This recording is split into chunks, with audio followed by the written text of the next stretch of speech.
Good evening. Good evening. Good evening to you, Jonathan. Good evening to you, Paulathan. I see you've got a darker wine, whereas I've got a lighter wine, which suggests to me that you are evil. We are ebony and ivory of alcoholics. Side by side on my piano. Puking all over it. That beautiful remix. It's wonderful. He got a tramp from outside to come in and do. A fucking issue with that song because he sings side by side on my piano. Piano. Not piano. Keyboard. He has to go piano, not. He also says He also says keyboard. He also says keyboard. Keyboard. Yeah, keyboard. It's the healthiest thing to eat at the moment is keyboard. It is. The Waitrose sell it. They do. You know how many elephants have to die to make a plate of keyboard? It's disgusting. Upwards of none. None. And that's what sticks in my craw. Because if I'm going to eat fucking keyboard, I want 10 elephants to die. Oh, me too. Preferably while they're watching me eat it. You like that, do you? You like that, do you, fucking elephants? And good evening to all of you watching at home. Hello, everyone and viewers. This is a Friday again. It's Friday. This is the 98th Friday in the last 3 days. Yeah, it's been a long while, hasn't it? I mean, we've actually managed to formulate an entire show. Kinda. I mean, that's broadcastable. Let's be honest. We've got comments. I hope John and Paul have masks on. Paul wearing a mask on John's face, or mask with all our faces on. That wouldn't be possible. But we could do an episode of Face Off, the John Travolta film. Or we could just watch The Mask. We got The Mask. Son of the Mask. Is it Son of the Mask? Is that the sequel? Son of the Mask is the one where... No, Son of the Mask is the one where it's little Eric Stoltz with the big head. We got lots of people saying hello. Good evening, Matt. Good evening. Hello, Matt. Good evening, Edward. Hello, Edward. Good evening, Jason. Hello, Jason. Good evening, Dwayne. Hello, Dwayne. Now, Dwayne informed me earlier that he's going to be having a drink this evening, the little tinker. What, has he not been from previous episodes? I don't think he's allowed to because I think he's mentally ill. Oh, I see. So we've driven Dwayne to drink. Right. Hello, Katie. Hello, Katie. How are you? Paul is evil Michael Spicer with his headset. Oh, yeah, maybe. Now, Paul worked with Michael Spicer, didn't he? You've worked with him a few times. I have, and he's a terribly good egg. I've had him on Smash. I know. It's not come out yet. The weird thing about Michael is that when he's not working, he's permanently blacked up. And then when you work with him, he whites over. I mean, possibly the most vicious race. I mean, I've known Michael about 10 years. I think he's possibly the most vicious racist I've ever met in my life. Very, very, very particular. Just really horrible. He's got a massive thing about Persians. Horrible. He hates their rugs. We're joking, of course. Michael's a very nice man. And good luck to him. Good luck to him with his global superstardom. Good luck to him and all his endeavors. All his episodes of Endeavour that he's watching. Now, you did an amazing thing this week, John, where you reintroduced me to my joy that I forgot about W.C. Fields. Oh, wasn't it good? And oh my fucking God. Man very much before his time. An absolute genius. It's like Laurel and Hardy meets the Marx Brothers at the same time. And that's just his fucking juggling, which is incredible on its own. And I completely forgot that he is the man who invented the routine with the curved snooker cue. That's right. And he's doing all that, which obviously Peter Sellers then took. And oh my fucking God. And the way he talked. So good. So incredible. But it's really hard to find any full-length features of WC. No, I know. It's a shame. And I have searched drastically. They used to be on TV a lot because that's how I got into. My dad was a big fan, so my dad used to take the films and we watched them. The one I remember the most is the one he mentions in that clip I shared, where he runs that shop and the blind man comes in and tries out the light bulbs. It's just so beautiful. There you go. Like, there's a quote from him: "I am free of all prejudice. I hate everyone equally." Beautiful. I love the joke in his. What I liked about W.C. Fields is that he was the smart guy, right? But he was also always made to look stupid. Yeah. So he never sort of wins. There's that scene in the clip I shared where he gets the last word in on his wife, and as he goes to walk out, she throws a bottle at him. Yeah. It hits him right on the back of the head, and he goes, "Oh!" and then just carries on because he won't give her the pleasure of knowing that it really hurt. Oh, it's so funny. But also, so I mean, he's like standard sitcom trope in the fact that he's an idiot, but he doesn't know it. Exactly. He doesn't know he's an idiot. He thinks he's amazing. He's basically Basil Fawlty. And that's what I genuinely adore about W.C. Fields. Have you ever seen the famous one where he goes into the restaurant to order a meal, and the waitress keeps ripping off bits of the menu because it's not there, and all he ends up having is a water. It's just a fucking genius. So good. Not in that way. Good. Fish fucked in W.C. Fields. Julia Thingy and Anton What's it was. I don't understand what that means, Ward. I think that means Fresh Field with Anton Rogers and Julia Mackenzie. Yeah, which they then spun off into French Fields. I was just going to say this. Moved to France. They moved to France, and they was lacking their saucy neighbour, whose name I've forgotten. Yeah. This is a good joke, a solid joke, Katie. Thank you. Oh yeah, it's a great joke. You know why I don't go to Glastonbury, Paul? Why is that, Jonathan? It's intense. What? It's just too much for you in general. Yeah, I don't like it. The whole atmosphere. Western. We just don't. There's been no sightings of Weston since our last. No, I mean someone's claiming to be him in the comments. History of cachet of him. We don't know if he's alive. He's a bit like the A-Team. I mean, if you can find him and you need his help, maybe you can hire the Weston. Is it true that BA's acronym stood for bad attitude? Oh, I thought it was Bad Apple. It could have been Bad Apple. In the comments, come on. I thought it was Big Ass. Sonia, thank you. I know. God, these guys are so fucking good. You are like beautiful, beautiful people that have knowledge at your fingertips. She'd come in and go, "Only Sonia." That's right. And Anton would go, "Can anyone help me wank off this cow?" And Anton would go, "Hello, Julia, Sonia. I've suddenly turned into the man from May to December." That was one of those programs that when I was young, that's got the most depressing theme tune ever. Oh God, it's awful. From May to December, you're waiting for your test results betwixt May and December. When your girlfriend was born, you were 40. Yeah, I know. It's one of those programs that I couldn't tell you why. I used to watch it avidly.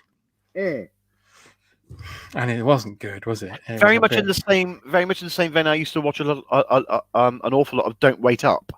Yeah. With the two Doctors Latimer, and I never really knew why. It's because Nigel Havers was in it. Nigel Ravers. I've got a lot of respect for Nigel Havers because of. Did you ever watch Brian Pern? Oh yeah, he's brilliant. When Havers was the keyboard player, he was so funny. Yeah. Absolutely brilliant. And now he's doing some weird antique thing on like daytime BBC TV. Lovejoy? No, Nigel Havers. No, he'd make a good Lovejoy though. Oh, he'd be God, imagine now Lovejoy 2020 with Havers. It's called that because he's got really good eyesight. He's going to be Tinker. Oh, Tinker, that's easy. You'd have to have an elderly actor. Yeah, so it's going to be Go on then. No, you said it was easy. Yeah, go on. Oh, what easy for me? No, what we're going to do is we're going to gender flip it. Ah, yeah, Tinkerbell. Tinker's going to be called Tinder. Oh, Christ. And it's Linda Barron. And it's Linda Barron. Brilliant. Who plays Eric? Eric would have to be young and sexy man. Yeah, but I'll tell you, they're going to cast Jack Whitehall. Jack Whitehall, aren't they? Jack Davenport. Jack Douglas, yeah. Jack Douglas. That's okay. And who's the love interest? Who's Lady in, Jane. Lady Jane is gonna be. Lady Jane, of course, would be. Let's get this bedded in before casting problems will rear their ugly head. Lady Jane is gonna be blah, blah, blah, blah, blah. How old's Havers now? Havers is probably what, 43? Probably 43 now. 43? 43 if he's a day. 43. So you want someone about that age. So I'm thinking Dot from EastEnders. Yeah, someone like that. Yeah. No. She's too old. She's too old. Yeah. She will be in an episode though where she's trying to palm off some Russian dolls. And remember in our Lovejoy, Havers will see through that because the Russian dolls. Because he's got 20/20 vision. Yeah, he can see through the dolls. She'll say, "My doll was taken in Market Harborough," and he'll look and go, "And now it's in Dunkirk," because he can see it. Initial sting, first episode. Lovejoy 2020. His vision is very good. But this is the only theme tune that actually speeds up. So it goes. Wait, you're missing the best bit of the Lovejoy theme tune, which was the cheeky bit. No, it went.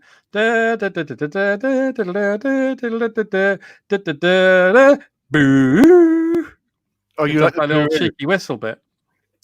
I used to like the little click of the Luger that was included into the theme. No. With a little bit of mochi dust, which just rise.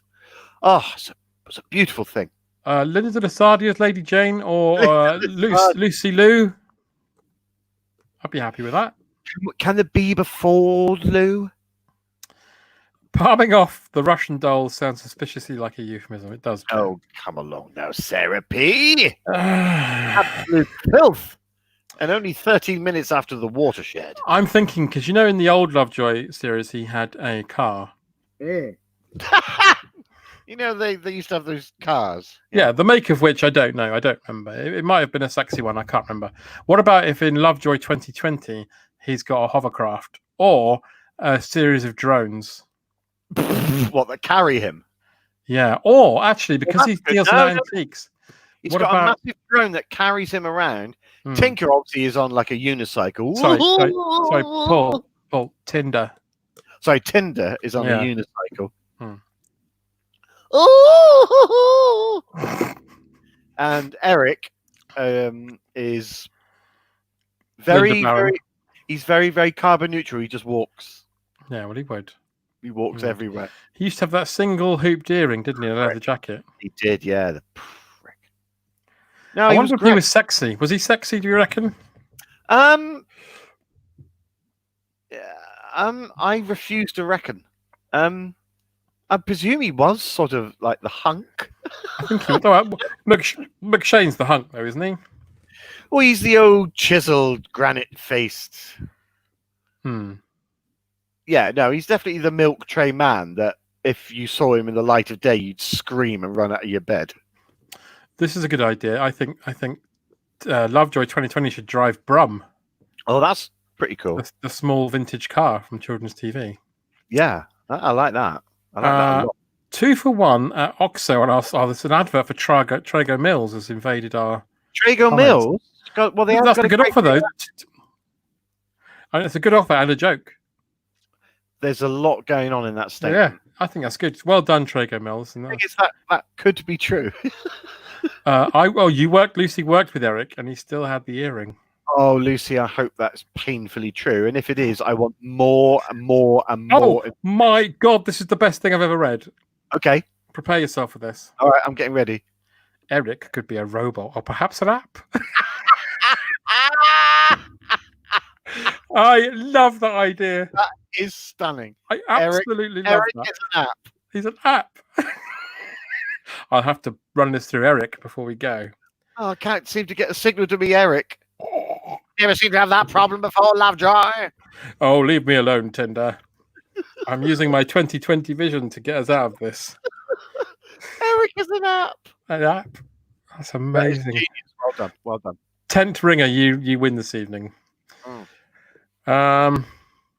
Always on the lookout for a find is the IMDb tagline to Lovejoy.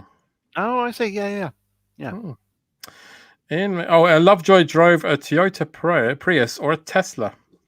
He did not drive. Oh no! Now, sorry, he'd be doing it now. Oh, yeah. now he would. He couldn't have a Tesla. No, that's anti-antiques. Yeah, we've already established he'd be flying by drone. We have to solve what the acronym stands for. Electric recorder of intricate. Electric recorder idiot cohort. That's what he would be. I wouldn't call him an idiot though. No, but the Eric character was often the buffoon, wasn't he? He was. So I remember an episode where Tinker danced with the hothouse flowers. Oh my God. Chris Jury, who played Eric, was also in Dr. Seven's Greatest Show in the Galaxy, where he played a character who had gone, I'm not saying that word, due to having a bit of his medallion locked in a tin box. I was very lucky to see Dudley Sutton about 7 years ago in Edinburgh, who was doing a one-man poetry performance. And I went in because it was like, it's Dudley Sutton. This is going to be amazing. And he came on and he did quite fiercely political, angry Trotsky poetry that just everyone was like, for an hour. But when he came on, he had he was the perfect example of that sprightly old man. He had maroon trousers on, a bright mustard coloured shirt, and this beautiful, voluminous, what looked almost like a sort of paisley waistcoat. But as he came on and he was about to go, hello, one of his buttons went tong into the audience, and everyone was just like, is that part of your show? Is that how you open your show? He does that every night. Tong. This is great. Look, electronic relic investigation console. I love that. Fuck me, you people are doing your homework. So good. Lovejoy is written by Ian LaFrenne. True. Yeah. Cool. So Eric is called the electronic. We'll have to check the electronic relic investigation console to see how much this item is worth. Hello. And they're like, oh, Eric. Amazing. Oh, God, you lot are good. You lot are very good. The Rock would play Lovejoy in the Hollywood movie, maybe. Although, you know who would make a good Lovejoy in a Hollywood movie? Actually, no, the best Tinker. If they did like a Dad's Army-esque, unnecessary remake of Lovejoy, right. Bill Nye would be Tinker. Oh, do you think with this little snorty laugh and with a beret on? Oh yeah, no, you're absolutely right. Yeah, Havers Lovejoy. Yeah, Havers is locked in. What? Ecclesiastical robot imbibes cock. Oh dear. Well, that's obviously for the fan fiction. Obviously, but that's fine. Whiston waits Wogan's wand, wondering when we will win Wonderful Walk. Oh right. Well, Mark's obviously trying to jog us along to the next to the first segment. Well, we do have a packed show this evening, so maybe we should jump straight in with. Maybe we should. Let's have a bit of the old.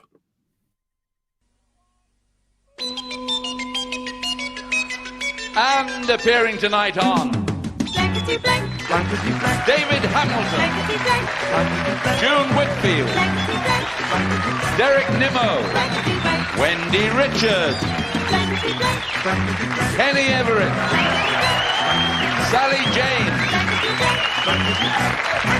and here's your host on Terry Wogan.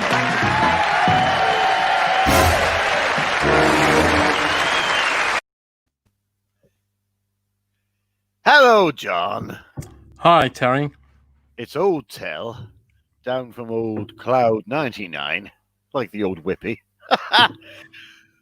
Listen, old Tell can't stay long because he's playing a game of patience up there on Cloud 9 with old John Lemessier, who has anything but patience. Me jokes are wasted on you. Now, listen, we're going to have a quick game of the old super match. Now, the first person to type in Adolf Hitler's anus gets to play the first super match game. So get typing, old Woganites. Do you have a good day, Terry? Well, as I say, I had a leisurely breakfast, couple of grouse and some a tibita of the old whiskey, and then straight off to meet old John L.M. Messier Le Mhm. to play a old game of patience. As I say, he's a funny We man. have a winner. It's Tariq Latif.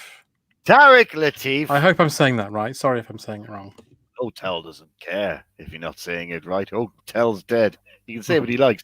But listen, Tariq, you are going to be playing the old super match. Now, it's been quite hard for anyone to get even a 50 blank, let alone 100 or 150 blank. But I reckon today we got very, very, very simple super match reveals. Now, here we go. Today's super match reveal is day blank. Now, have a little think, Tariq, and I'll go over to John Gilgood.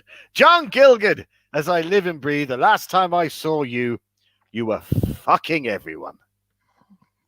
Well, How are you, John? well, Terry, I'm very well, thank you. In fact, the funny thing happened on the way to the theatre this evening. Oh, yes. I stopped in a branch of Woolworths, All right. and I went to go and pick up some sweets.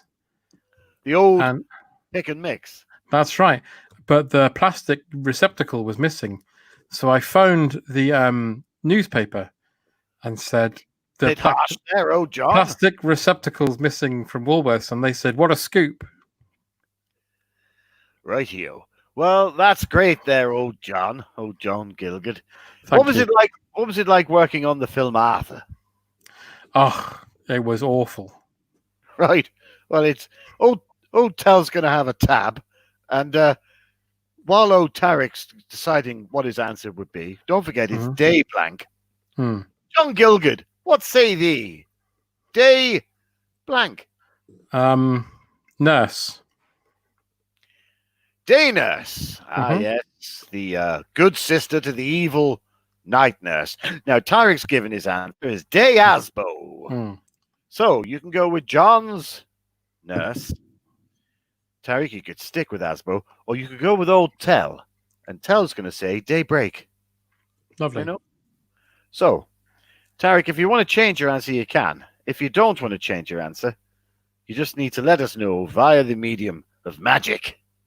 Terry, that reminds me of the time I was out with Laurence Olivier, and we went to the supermarket. Rightio. And Larry, I used to call him Larry, you see. Old Larry. Yeah, he bought some spaghetti. Oops. That's what he said when he dropped it.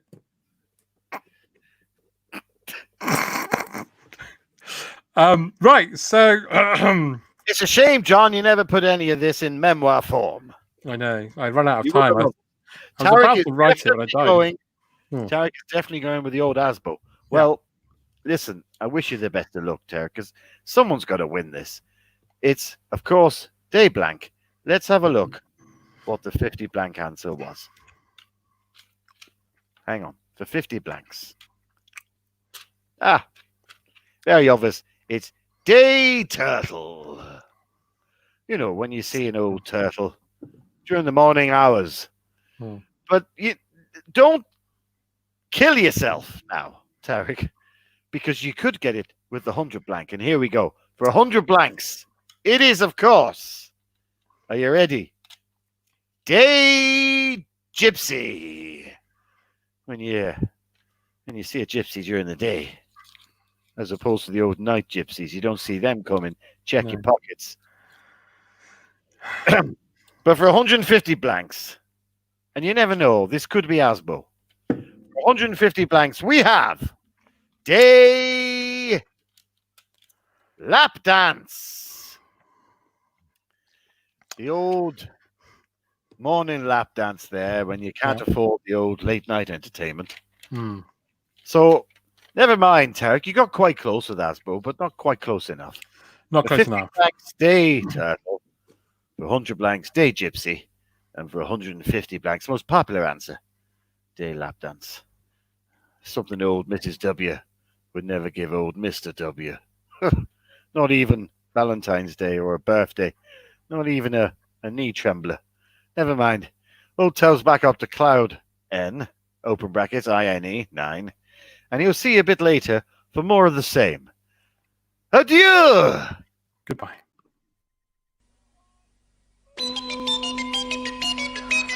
And appearing tonight on Blankety blank. Blankety blank. David Hamilton, Blankety blank. Blankety blank. June Whitfield, Blankety blank. Blankety blank. Derek Nimmo, Blankety blank. Wendy Richards, Blankety blank. Blankety blank. Kenny Everett, Sally James,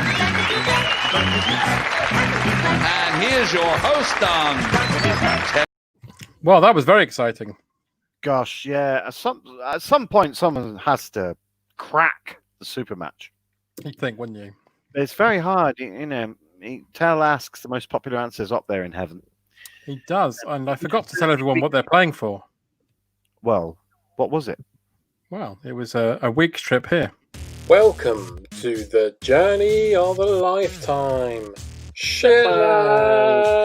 Why travel to expensive places like the Bahamas or Hawaii when you can have paradise for £6 a night? Yeah, do you need the Peugeot chalet systems, shared toilets, fixed windows. Some are broken.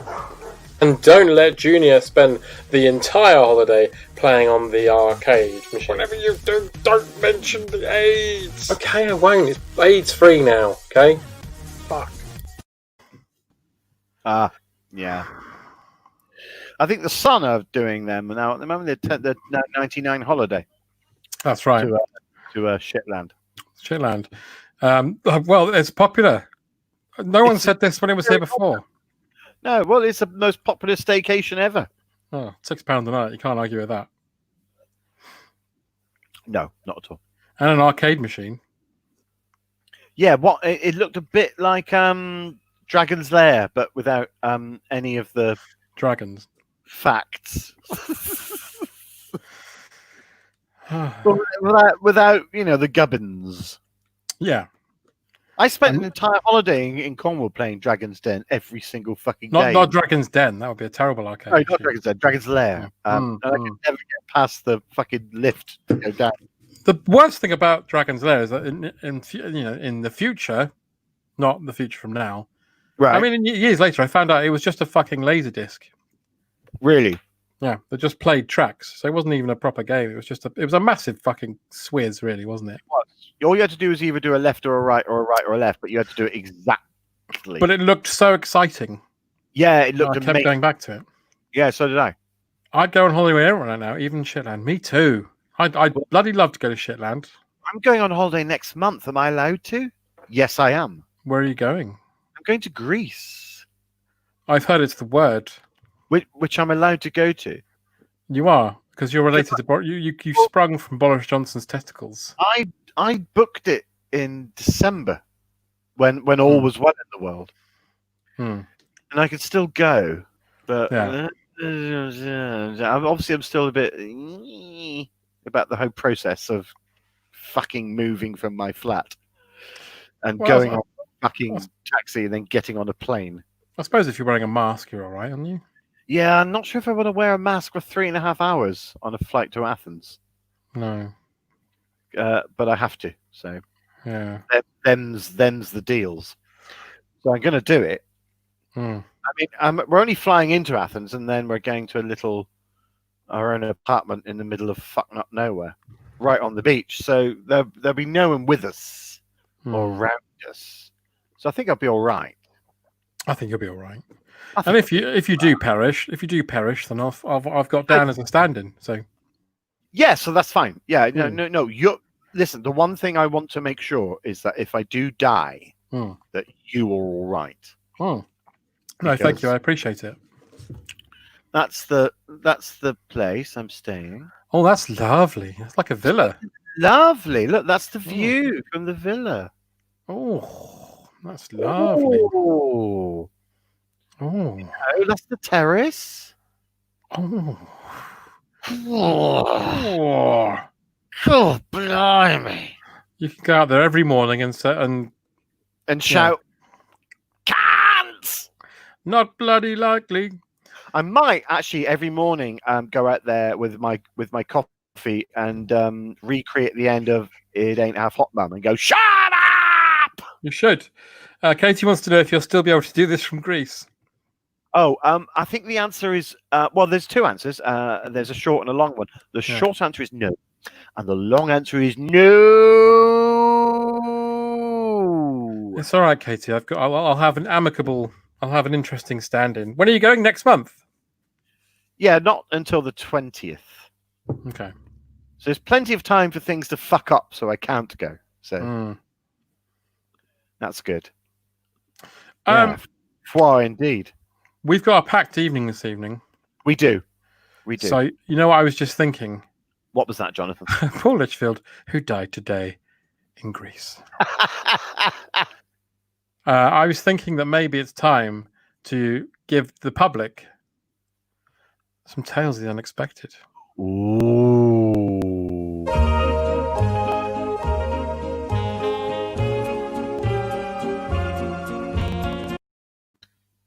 Oh. Join us for another week of tales that we found down the back of Roald Dahl's wanking sofa. We managed to liberate on a visit in 2001. We did indeed. Would you like to go first, John, or shall I? You go first. Okay. This tale, I've decided to actually give them titles because John's obviously making a mockery of me and making them salient with facts. Mm-hmm. So this one is called Herd Mentality. Are you ready? Are you ready? Yeah. A herd of cows due for the slaughterhouse hatch a plan to deceive the evil farmer who wishes to kill them. The next morning, they stand on the highest hill in a formation pattern that spells out the farmer's PIN number. The sheep withdraw all his money, and the farm is sold and reopened as a wellness centre for nervous livestock.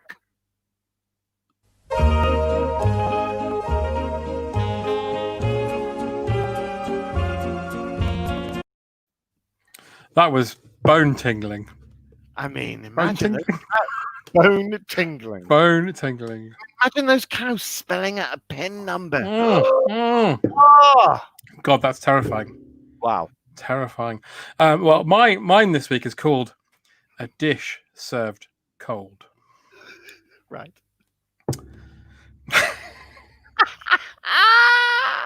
Okay. It was a restaurant like any other. Nothing stood out about it. Nothing jarred to the eye. However, the owner, Henry Chevelle, was someone that certainly stood out, and not for his considerable culinary talents. Henry Chevelle was, in fact, a secret cannibal. And his missing wife's name? Henrietta.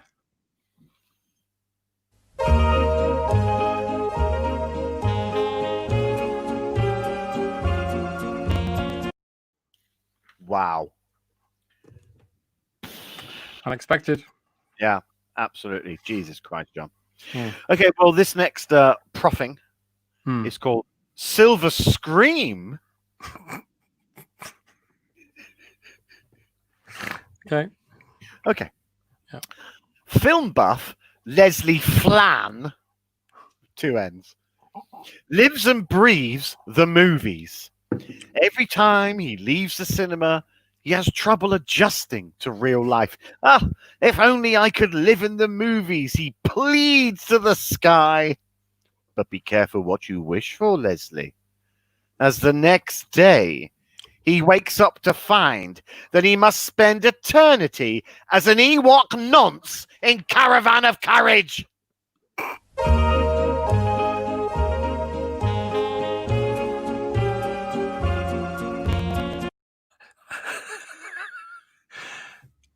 Sorry, I'm laughing because I'm so scared. That's horrible. Obviously, I mean, laughter is very much part of fear, isn't it? You laugh all the time, don't you? Just to suppress the absolute terror. That's right. God. I always bring balloons to funerals. Really? Yeah, helium balloons. And I always go, "Dearly departed, we're gathered here today," and just to break the ice and the tension, you know. It's very But important. there you go. My next story for your Yeah. delight and delectation is called Bongo in the Congo. Tabitha Bongo was a fashion designer of the highest esteem. Her clothes were fixtures of the many world-renowned fashion shows. However, Tabitha had a secret, for her clothes were not clothes at all, but they were, in fact, Hitler.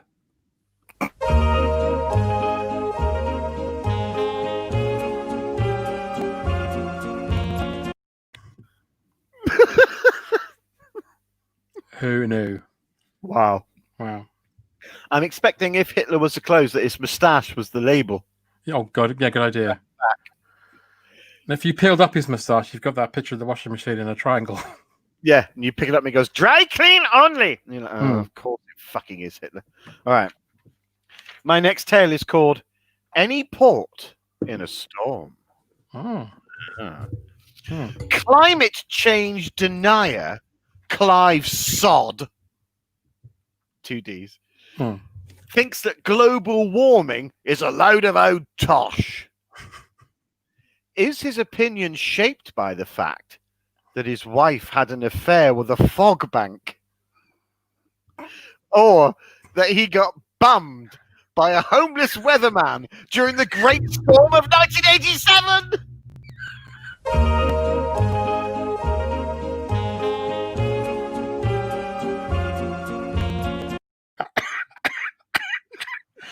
Fucking hell. I think it's the latter.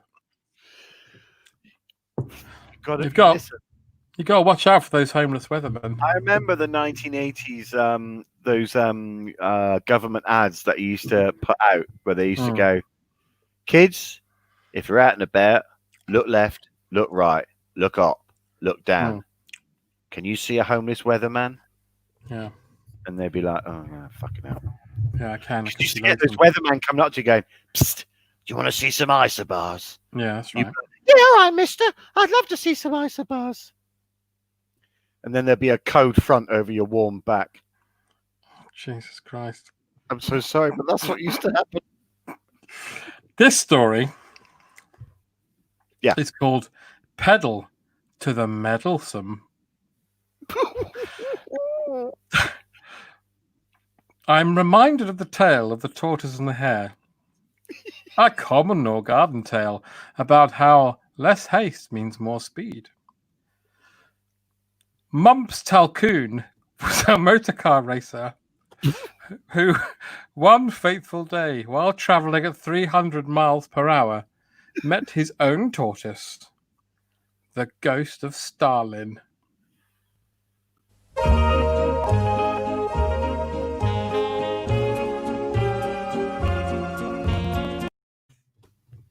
Wow. I mean, they're very much like an Aesop's fable, aren't they? They have a morality ending, and I think that's wonderful. Yeah. I think my favorite Aesop's tale, I don't know about yours, Jonathan. A lot of people love the tortoise and the hare, but I think my favorite is probably the dung beetle and the Jew. That's a really good one. Now, I'm going to be reading X Marks the Spot. No. They say that somewhere in the world there is a bullet with your name on it, but not for Tristan Fig. He's found a landmine with his mother's porn name on it. Oh God, I wasn't ready.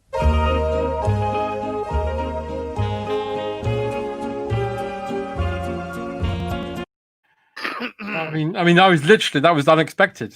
I literally wasn't ready for that. Very unexpected. Very unexpected. Yeah. Wowzers. I know. Okay, John, hit us up. Okay, well, this one's called Don't Bank on It.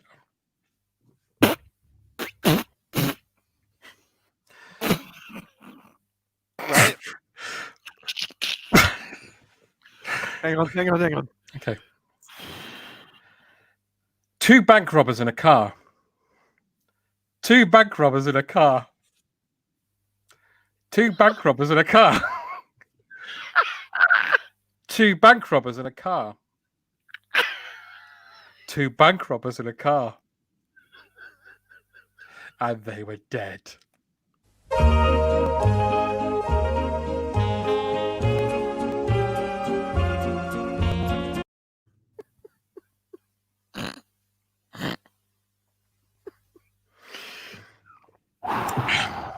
I mean, that one gets you right there, doesn't it?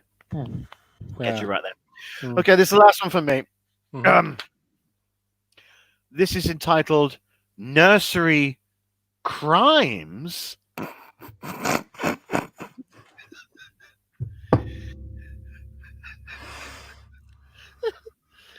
Milk, lemonade, round the corner, chocolates made. Yes, that's what all the children used to sing. But not for Justin McFrance. Due to a gypsy's curse, he now goes, Lego, apple pies, round the corner his donut cries.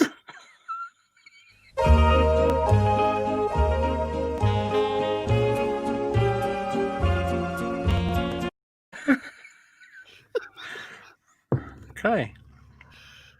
Oh, ghastly. Okay, this is my last one. Yeah. This is called. This is called A Man's Best Fiend. Keith Meath.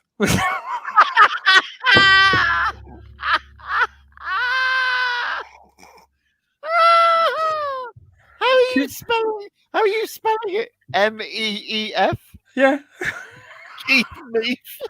Keith Meath. It's fine. Wait.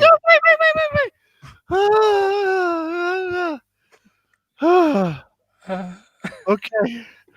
Oh, Christ. Okay. In the style of Dial. Yeah. Keith Meath was an avid dog walker. He would often take his faithful friend for walks of miles and miles to soak in the beautiful vistas of the Kent countryside. However, one morning, Keith Meath awoke to find that he was now a dog, and his dog was now Hitler again.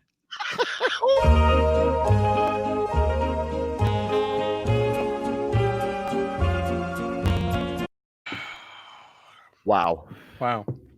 These tales, they really take you down a cul-de-sac, and you think you know where you're going, and then they, whoa. I think Mr. Ox has got it there. Yeah, no, they are a bit too unexpected. But as I say, these were Roald's tales that he never quite got to screen. I think he just thought they were too hot and heavy. His middle name's Beef. Yeah, Keith Meath would love Bovril, wouldn't he? Oh, Keith Meath's middle name is Beef, not Roald Dahl. Not Roald Dahl. No, Roald Beef Dahl. I was going to say Roald's middle name must have been Tarka, obviously. Of course. You know, it's like a normal name, but it's slightly otter. Their comments are saying things such as 2 bank robbers who died today. Sarah said her cat cried. Ah. Sorry. In tears of laughter, or? My favourite Aesop's tale is The Princess, the Stable Boy, and the Lesbian. Ah, yes, of course. That is a beautiful one. They all end up fucking the Shire horse. It's amazing. Really makes you think. It does, doesn't it, Katie? Makes you sort of weigh up your choices. I always really sort of wake up like about 3 a.m. screaming. Tristan Fig, yeah. Poor old Tristan. He went through the mill. That's what killed Paul Littrell's grandma. Oh, how dare they? Yeah. Not very nice. Unexpect the expected. Thanks, old jock. There it is, a Gog. Yeah, so there we go. The comments are on fire.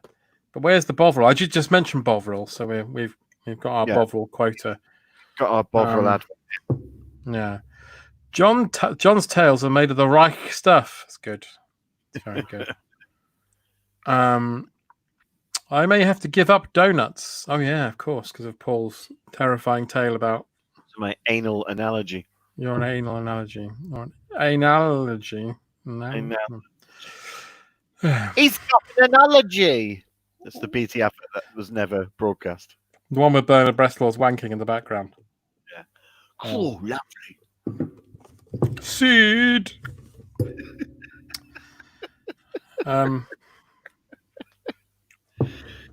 More comments? Any more? We've got this incisive comment, if you want to hear it. Yeah, I like an incisive comment. Hitler's such a prick. That is a perfect Wogan. Hitler is such a prick. That old A. Hitler was a right old prick. I don't mind saying. Medieval 2 for 1 while stocks last. Very nice.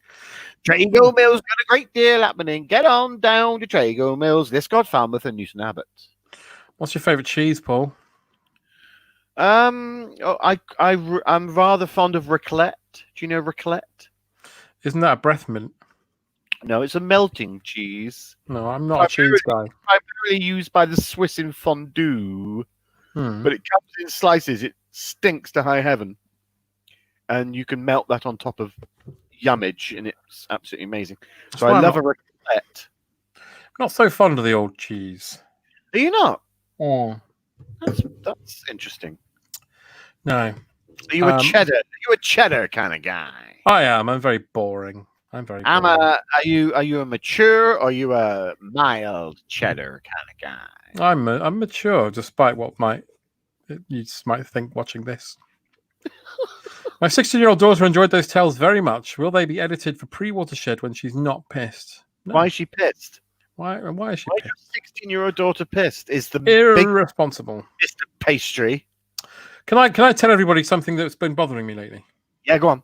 I mentioned it to you briefly earlier. Deal with. Go on. Well, it's 2020, not Lovejoy 2020. Yes. And we're unable to get, unless someone can point me in the right direction, we're unable to buy like the music of Ronnie Hazelhurst. Yes, and that's been something that's been troubling me, not just this year. No. I would dearly love a CD of all Hazelhurst's work. A compendium. Like a non-exhaustive box set where it's just like tons of stuff in there. There would be an awful amount. It would be a 4-discer. Easily. Oh.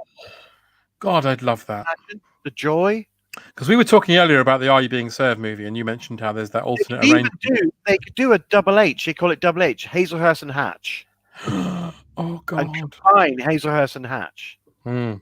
Oh. Mr. Pastry says in his defense, she's only merry. She's not pissed. Yeah, well. Yeah. Never trust someone with no avatar. Yeah. Looking at you, James Cameron. Is it wrong to run a number of series in which Peter Wyngarde puts on makeup so dark that it borders on blacking out? No, it's perfectly reasonable, apparently. That was just Wyngarde, wasn't it? When he was in Flash Gordon, he was... Yeah. Have you watched the Flash Gordon documentary? Or the... I have. What do you mean after Flash, what it was called? Yeah, and Wyngarde's brilliant in it. Just a bitter old queen. I was just going to say, he's a bitter old queen. Yes. Yeah. Yes, I have heard the Matt Berry versions. It was why we had that conversation off air. I was just saying how I was driving and I was listening to Matt Berry's Sorry. And I thought, I'd like the Hazelhurst version, please.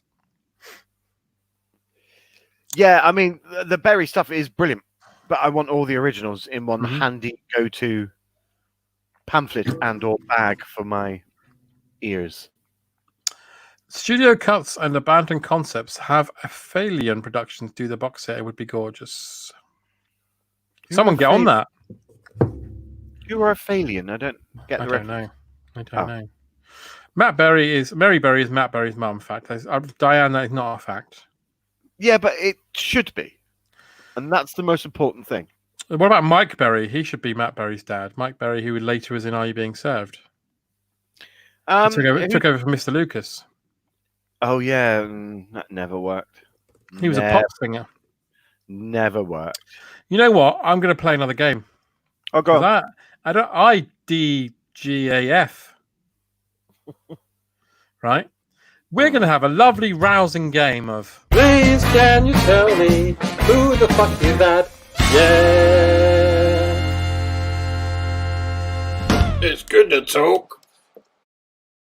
And before anyone asks, There it is. yeah, still good to talk. Still getting that lovely BT money. Thank you. The old obligatory money shot. Right. Do we have, are the phone lines open? Oh, Phone lines sorry, everybody. let's get And the phone lines are open. Thank God. Okay. Yeah, it's 0898 50 50 50. This is how we make our money during lockdown. All our money goes to, well, us. Yeah. Right, so you know the rules by now. Paul gets a go, you get a go. And the prize is, of course, a week's paid holiday in Shitland. So look forward to that. Man.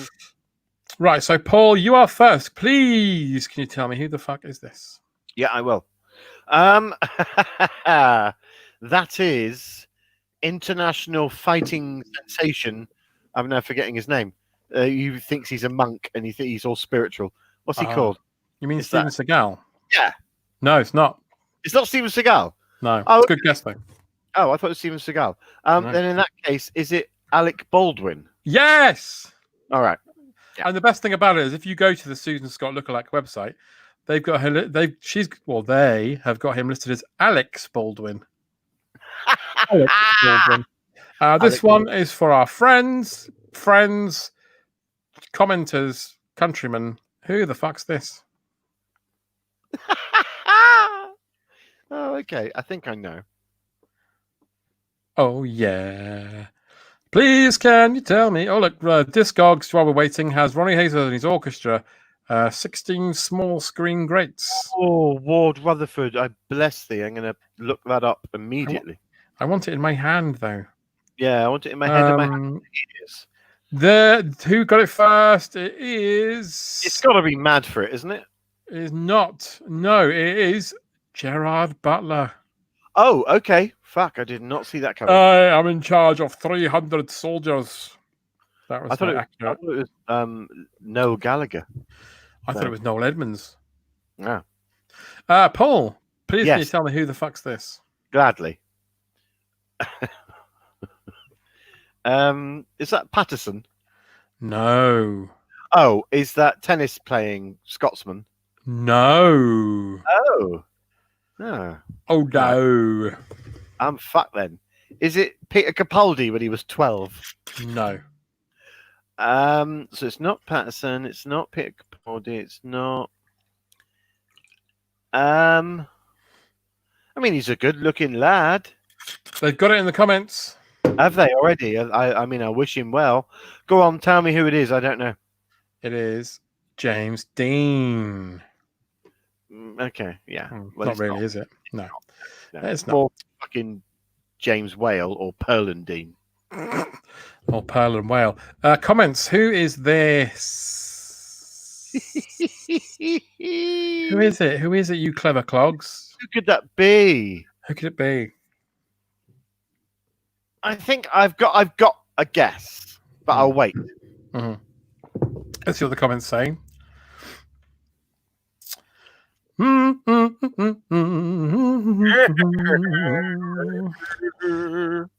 The comments have it.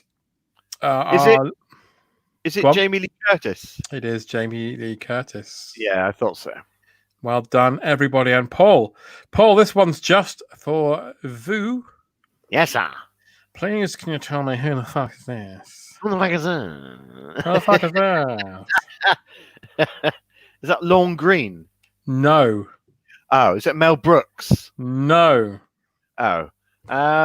Is it any generic 70s American performer from is it Leslie Nielsen? Yes. Okay. Yeah.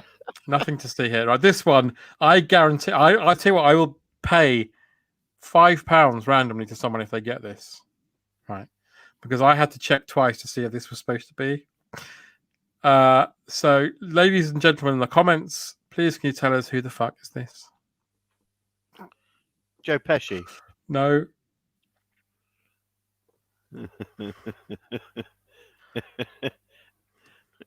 It's Joe Pesci. It can't be anyone else. It's but not Joe Pesci. You wait till you find out who it is. You will fucking look. It's going to be something like, and it turns out it's Hulk Hogan. And you'd be like, what? It's not. How? I mean, it might as well be Hank Titwags. It might be Hank Titwanks from the Titwanks series. It's not Brent Spiner, but that's a good guess. It's not Andy Garcia. Spiner? Oh, fucking hell, Mr. Ox. I owe you £5. Someone's got it. Yeah. I don't know Go on. how. How the fuck? It's Michael Douglas. I mean, how is that Michael Douglas? The mouth, that bit is Michael Douglas. I suppose so. The rest is Michael Ironside. Yeah. Michael Ironside in a wheelchair, Ironside. Yeah. Paul, please Yes, can you sir. tell me who's this? I will. Is that Nicholas Lyndhurst? It is Nicholas Lyndhurst. I think the costume cheats there. I think the costumes do more work than the face. And the bowl haircut, yeah. Yeah. It could also be the character from In-Betweeners. Yeah. Who's You always pelonka. You prick. And finally, I'm gonna this last one. I'm gonna open it up to everybody because I think it's quite difficult. Okay. Okay, here we go. Well, not for our not for our. Not for our viewers, no. You Um, pelonka. You wank stain. Play it cool, Trig. Play it cool. Know what I mean? Knock the right chandelier out. That was his other catchphrase. That was the other one, yeah. No, it's not Claire Danes. It's not Hannah Waterman. It is not Kate Blanchett. And it's not founder of Goo. No, it's not Gwyneth Paltrow. Paltrow. Is it Sandra Bullock? No. All right. Okay. No, it's not Cameron Diaz. It's not. Oh, shit. Someone got it there. Zellweger. Rennie Zellweger. Oh, no. Dwayne, you've misspelt it, but you are correct. It is Zoe Ball. Not Zone Ball, which is what Johnny Ball calls his underpants. Zone Ball. Zone Ball, my favourite DJ. She's on with Zane Lowe. Please welcome to the stage from television, Zone Ball. Hello, everybody. I'm Zone Ball, and this is Zane Lowe. I think you might get my name wrong. Anyway, hello, Zone Ball. Well, there we go. There was another exciting adventure in. Please can you tell me who the fuck is that? Yeah. It's good to talk.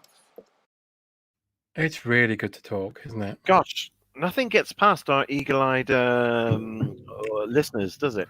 No, Everyone gets them every time. They're intrepid. Wow, it's amazing. I Absolutely like her, but really, who is hiring a Zoe Ball lookalike in these days? I tell you, who is Fatboy Slim. She's recently been on Celebrity Gogglebox with her son, Has casting she? a rather wry eye over this week's television. Rather, aye. A rather wry eye. Isn't there a song called Woody? Sorry? A song's called Woody, Yes, I think he is, yeah. and he's Woody. a cowboy. Woody Ball. He's the cowboy from Toy Story, isn't he? I from all the information I've seen, yes. I think he might be. Yeah. Trago Mills have got 2 for 1 on lower leg clothing while socks last. Mate, I'm telling you, we are so going to Trago Mills when this is all over. Are we? I'm taking to Trago Mills. Okay. Would Would we cook more? New Abbott will be the closest. And we're going by train, yes? Well, there's no other way to go. I could drive us, but yeah. What car do you drive? We've been through this. I've got a Ferrari Testarossa. Oh, that's right, a Ferrari Testarossa. Sorry, a testicle. My favourite Rocky villains from Devon. Ferrari tested positive. Go on. My favourite Rocky villain is from is from Devon. Is he? Yeah, Ivan Trago. Right there, my lover. I must break you. Speaking of said actor, I, for the first time last week, watched Last Blood. Oh, I didn't watch it because it looked awful. Is it really awful? Wow, what an absolute pile of beautiful awful that is. Is that where he just murders Mexicans for 2 hours? Yes, because they murder not his daughter, but someone he's come His to friend's love. daughter, isn't it? Yeah. Yeah, it's basically a Death Wish film. It's unbelievable. Mm. It is so awful. It's completely for free on Netflix, so do enjoy. Yeah, I have been avoiding it, but I might watch it at some point. Avoid it. What's your favorite type of osprey? Osprey. Mine is a bald eagle, which I found out they're called bald because it means white-haired, not bald. Oh, really? Yeah, and a man holding a bald eagle told me. I see. Last Blood is like a mashup of Home Alone and Taken, directed by Donald Trump. Yes. It is an absolute piece of joy. More so, not. It's just the that's what was supposed to be number 5.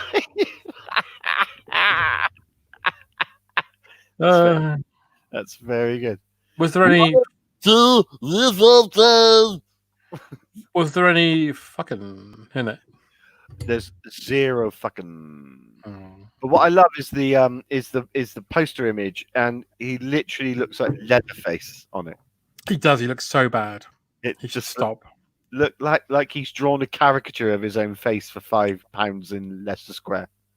This is what I look like, and he's literally like that. He should really stop. Yeah, no, but he just sort of defies all expectations and does something really good. Although saying that, I only mean Copland, and that was like 20 years ago. So yeah, I watched that recently again. Yeah, and it's really good. Yes, it is. What's the weird comedy caper he does, sort of like set in the 50s, where he's like Oscar. Oscar, yeah. Yeah, where a man wants to date his daughter. Directed by John. It's directed by John Landis, I think. That's a bizarro curate's egg. Oh. Yeah. The first draft of Last Blood pitted Rambo against a deadly alien soldier like Predator. True story. Here's a pop quiz for you. Do you know Sylvester Stallone's first ever credited film? Bananas. Ah, you do. Hey! Well done, you. Do you know Sharon Stone's first ever credited film? Police Academy 4, Citizens on Patrol? Wrong. Oh, what is it? What is it? It's another Woody Allen film. Oh, let me think. Is it The Purple Rose of Cairo?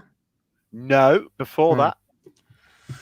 I'm trying to think of his late 70s films. Stardust Memories. Oh, okay.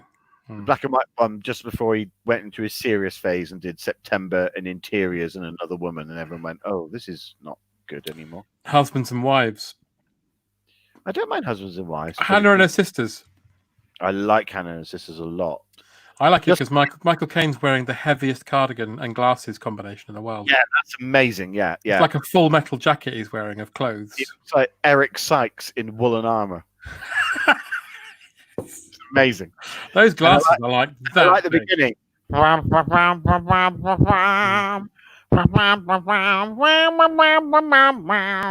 that. And he says, "My God, she's beautiful. My God, she's fucking tasty." And also Eric Von Sydow gets to get really snooty and go, "I don't sell my artwork by the yard." Who's the artist in that? Is it Eric Von Sydow? No, the musician who wants to buy it is someone who's later famous, isn't it? Yes, he's in Beverly Hills Cop, and I can't remember his name. He's a little frizzy-haired thing, and he's in Beverly Hills Cop.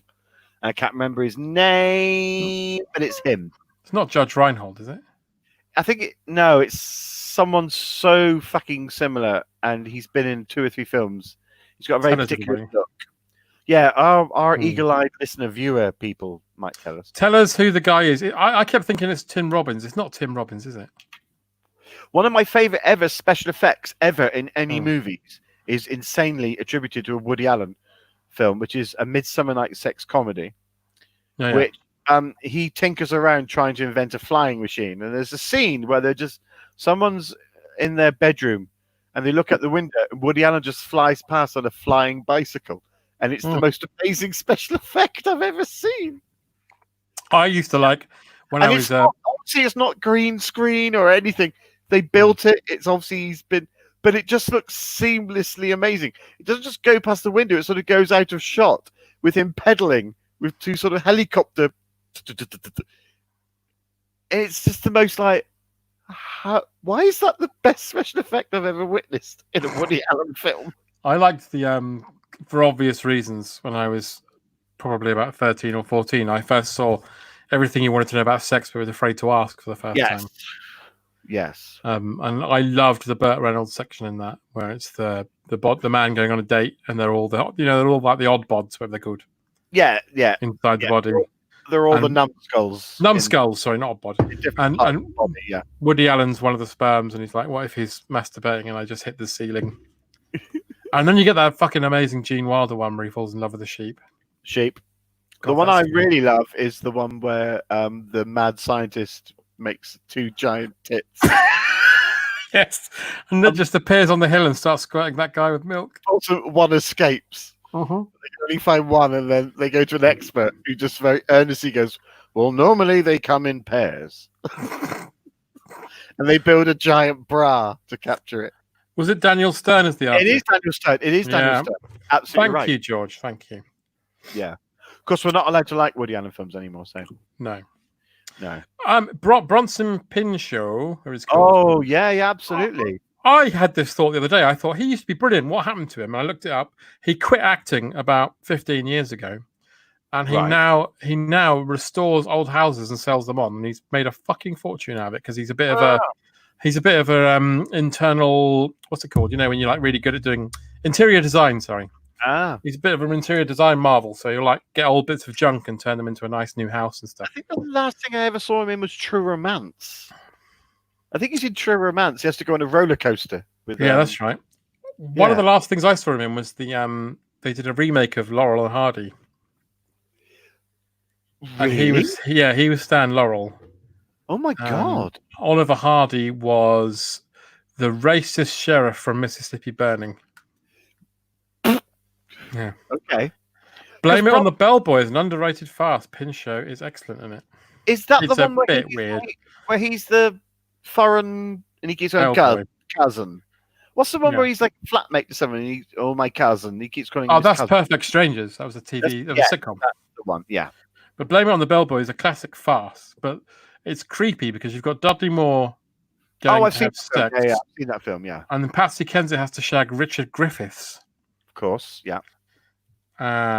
Someone asked an interesting question earlier, which I'm trying to find now. You know when Richard Griffiths played Uncle Monty in With Nail and I, he was like 38 or something.